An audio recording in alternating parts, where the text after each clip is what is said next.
Let's talk about that coating that goes on top. We talk about how important the surface of the foam is and that it's fairly smooth. If you want to go visually check your own roof, be thinking about the speckled surface of a basketball or a football. If it looks more like a pile of scrambled eggs, that's less than ideal.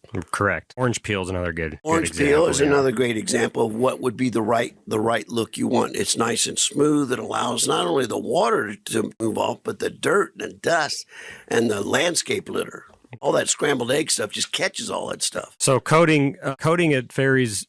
You want a correct thickness on there. So the UV sunlight rays eat the foam, and if that coating gets below, I believe it's around 14 milliliters or millimeters thick, so it's pretty thin. So once it gets below that, it can go right through the coating. And it goes on at what mil? We shoot for 10 to 20 per coat. Okay, somewhere in there. And on a new roof, we do a minimum of 2 coats. So you should have 20 to 25 is what we like to achieve. And then a third coat, we somewhere in the 30s. And you're given what warranty on that?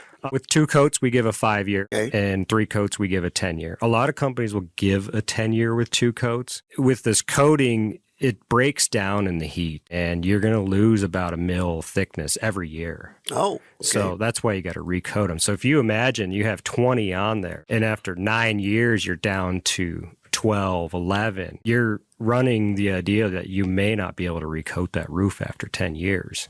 So with our third coat, you don't have to worry about it. It'll go the full 10 years, and it'll save you money versus maybe even having to tear off after 10 years with 2 coats.